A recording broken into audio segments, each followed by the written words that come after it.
Is this thing on? You must understand, though the touch of your hand makes my pulse react,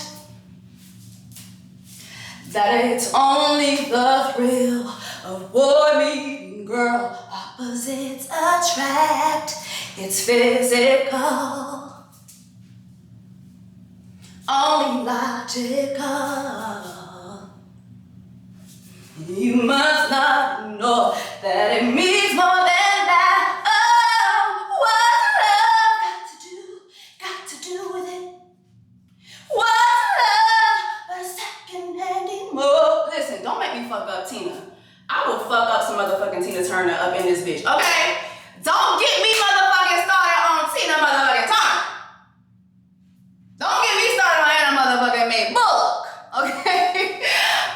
Listen, I am in such a good mood because last night I went to sleep watching the Tina Turner documentary on HBO Max. First of all, y'all did that. HBO Max, y'all did that.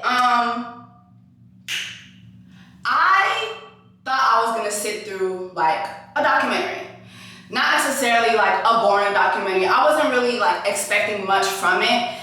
I saw like a couple tweets about it here and there advertising it. I was like, okay, you know what? Let me just sit down and watch it. I finished this documentary in tears. Like in tears. Like sobbing. Because although like I've seen the Tina Turner movie, we've all seen the Tina Turner movie, most of us have. We all saw Angela Bassett portray Tina. First of all, side note, Oscars, y'all owe Angela Bassett a fucking award for that movie. Like y'all, Angela Bassett was robbed. Like Angela Bassett was robbed. Y'all owe Auntie Angela an award for that. But you know, she portrayed Tina so well, and the movie shed so much light on her story, so I didn't think I could really like get much more out of her story. But my God, was I wrong. I want to tell you what my biggest takeaways are from the movie. From the film. I'm not gonna tell you exactly like everything, like step by step what was in the documentary, because I really want to encourage y'all to go watch this documentary for yourselves.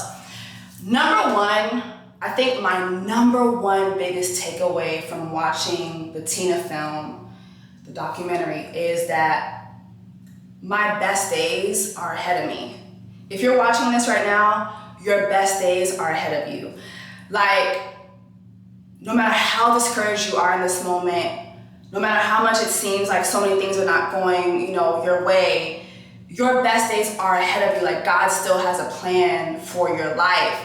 And it's just up to you. Like, you have to keep fighting for that dream that God placed in you. Tina Turner, when she got out of her marriage with Ike, all she had was her name. All she had was her name. She didn't have any rights to any of the music that she did with Ike. No rights. And they were a team. Ike wasn't the only one working on those songs, and she performed them, she co-wrote some of them, she came up with the moves, the costumes, the looks, and she walked away with nothing but her name. And imagine you're walking out of a marriage and now you're in your 30s, you have 4 kids, you have no money, all you have is your name. And what are you supposed to do now? You can't perform the songs that you had with him. She had no rights to those songs, so she could not perform Big Wheels Keep On Turning, like Proud Mary wasn't burning, okay? She wasn't rolling, she couldn't roll. She couldn't get her roll on. Everybody gets a roll on. She couldn't get her roll on. And so she had to start from scratch. And literally you see Tina Turner performing in cabarets, performing in local clubs, making appearances here and there on variety television shows, as often as she could. But she wasn't bringing anything substantial in.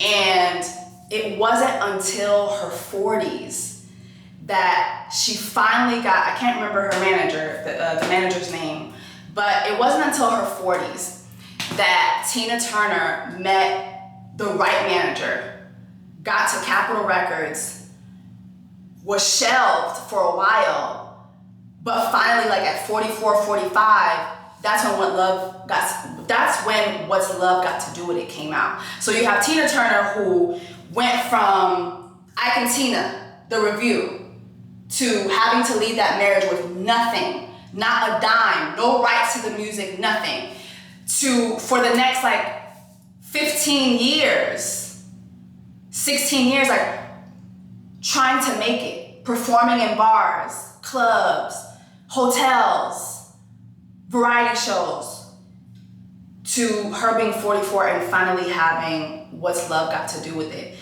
And that was her first solo project in her 40s.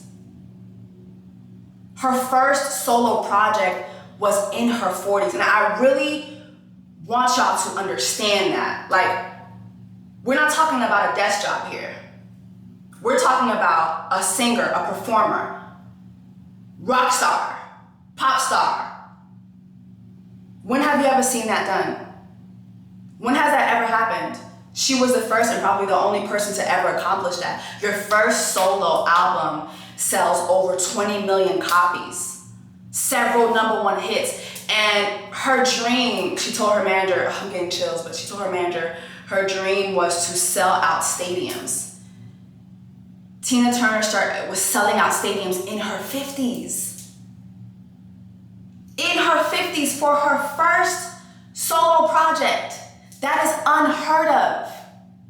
And I say all that to say that your best days are ahead of you. Like, your best days are not necessarily gonna just be in your 20s. Some of us, our dreams, we're gonna see them realized in our 30s, 40s, 50s, even 60s. And that's okay. Actually, it's a beautiful thing. We live in a world where we exalt and edify young accomplishments. And it's okay for you to be young, for you to be in your teenager, for you to be in the teenage years, and for you to be in your early 20s and to accomplish big things. But it's kind of like we shun people who are even in their 30s, 40s, 50s. It's like, she's 30 and she still ain't do this. Oh, she 40 and she still ain't. It's like, my nigga, as long as you're alive, as long as you are alive, that dream that you have, you should hold on to it, because you never know when you're gonna be able to realize that dream. Your best days are literally ahead of you. And I think I needed to see that, because, you know, when you're in entertainment, even like social media, like when you have eyes on you, especially as a woman, you get aged so quick. You know, when I turned 30, I felt like things started to click for me. Like, I've never felt this aware. I've never felt this knowledgeable. I've never felt this excited. I've never felt this talented. I've never felt this in tune with myself. I've never believed in myself this much. I've never felt this beautiful. I've never felt this confident. But yet, when I walk into certain rooms, like when I go audition for acting, or, you know, just talking to people about music, and it's like, oh, you're 30. You know, this role is for such and such. First of all, yes, I'm 30, but don't let these eyeshadows and this frontal fool you. First of all, I be looking like a college student, okay? Second of all, a lot of these 20-some-year-olds, and no shade, no tea, no shade, y'all be looking older than my ass, okay? So don't be over here trying to give me a wheelchair and an AARP card for being 30. Like, I'm just motherfucking getting started. Let a bitch feel herself. Goddamn, like, what? I'm not 89. They make you feel so old. The world makes you feel so old for being a woman over 25 years old. It's like, oh, you're old now. You're old. And that's not the reality. Some of us, we really reach our peak in our late 30s, 40s, even 50s. You know, look at Oprah. She was in her late 30s when she started her show. Most of the success, the initial success that she saw, it was in her 40s. So I say all that to say, don't date yourself and don't give yourself a clock. Yes, have goals, but don't be mad at yourself because by 25, you're not a millionaire with a millionaire husband and 4 kids in a 6-bedroom mansion, you know, in Midtown. You know what I mean? Like, don't count yourself out. Tina didn't do that. She fought for her dreams. Like, you know, she started to get her number, you know what I'm saying? She did whatever she could. You know, that last time Ike had put his hands on her, she slapped the dog shit out his ass, and she started getting her number, nigga, you're not gonna fuck with me, nigga, you're not gonna fuck with me, nigga, you're not gonna fuck with me.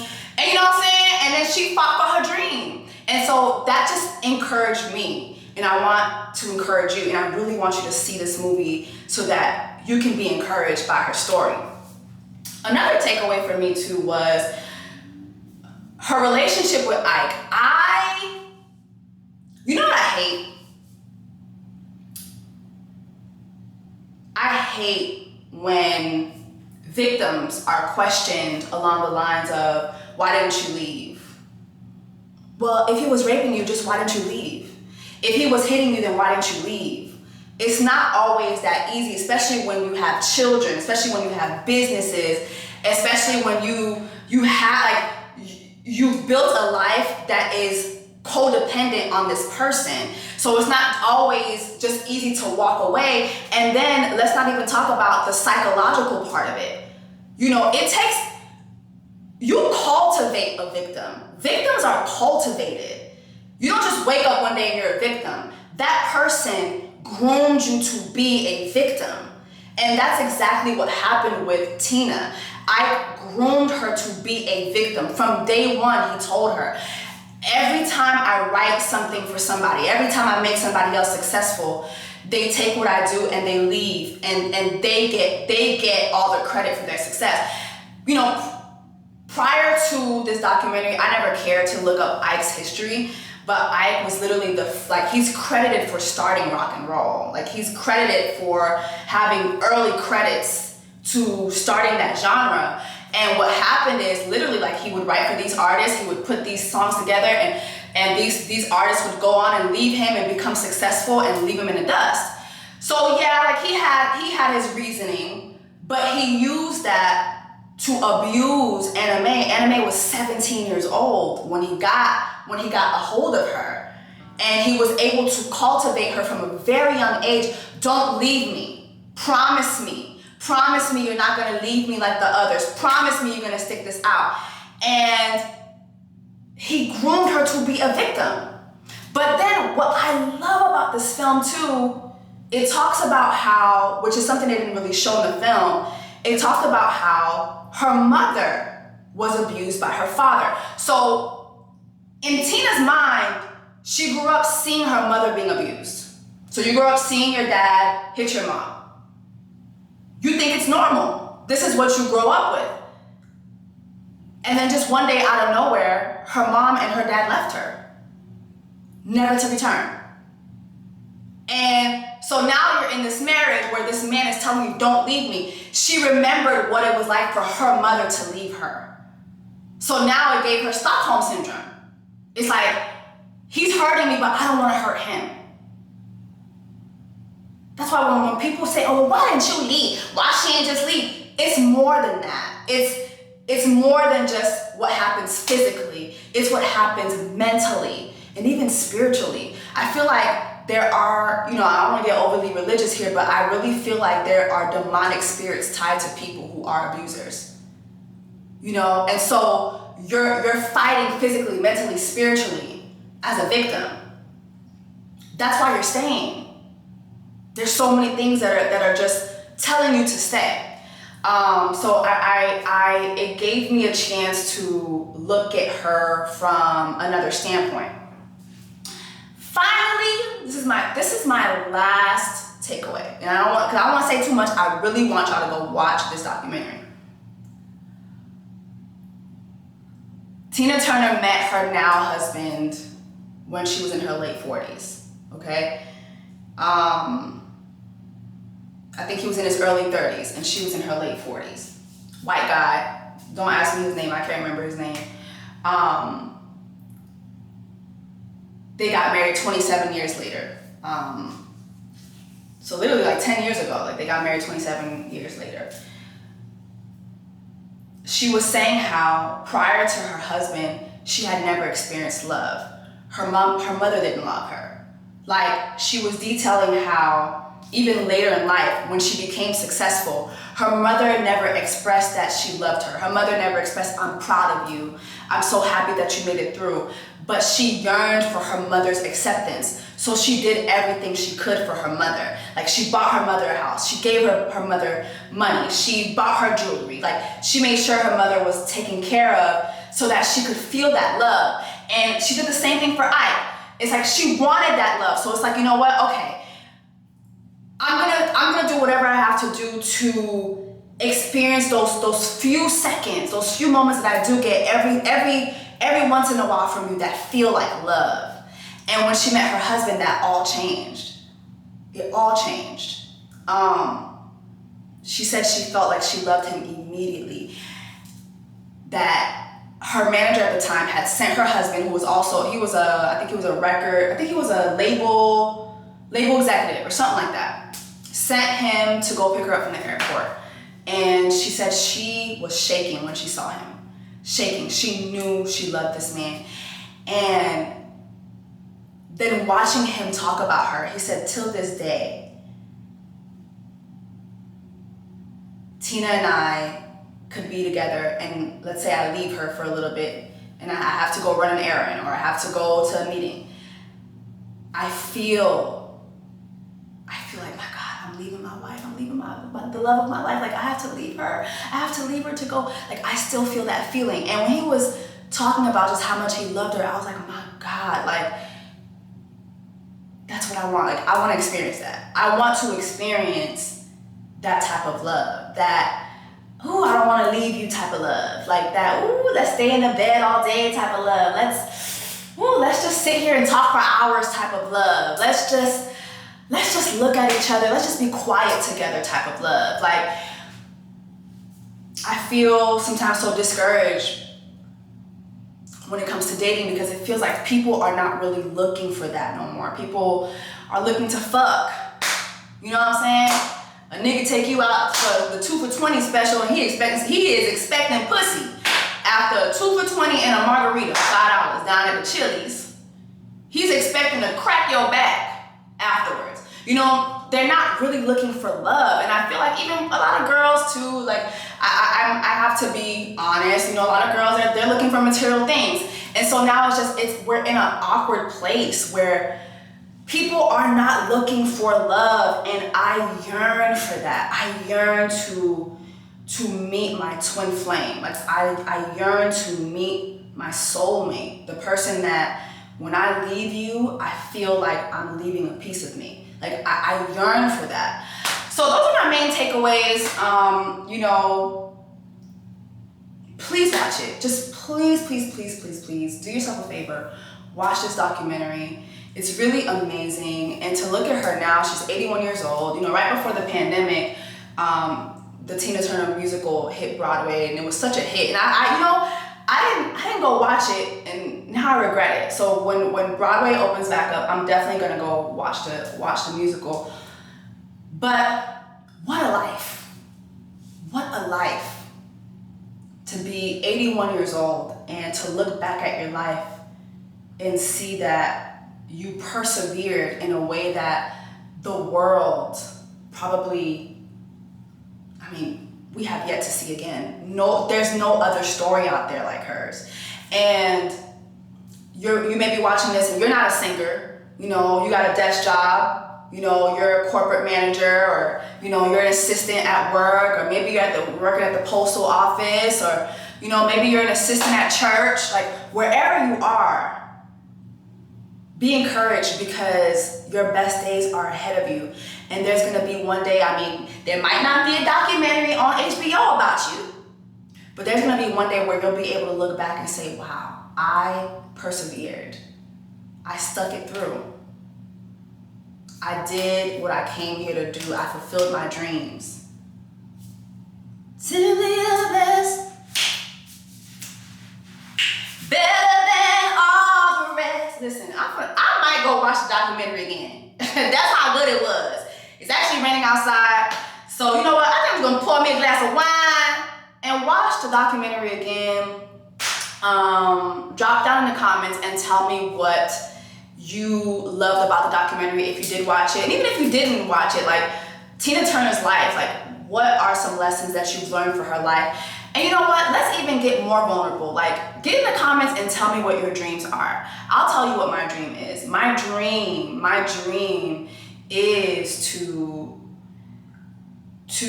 for my talents, my dream is to live off of my talents. That is my dream. So my dream is to have successful music out there. My dream is to have successful shows that I create. My dream is to be a producer, musically and visually. I have a couple shows that I'm pitching to people. I don't want to wait for opportunities. I want to create opportunities for myself and for other people. So yeah, my dream is to be a successful entertainer. Like that is my dream. For people to know my voice when I sing, for people to read my books when I write them, because I am going to write books, and for people to watch my films or my TV shows, because I am going to create that. That is my dream. And I hope that me sharing my dream and me talking about this documentary encourages you to tell us what your dream is. Put it out there, make it plain, and watch God do his thing. Until next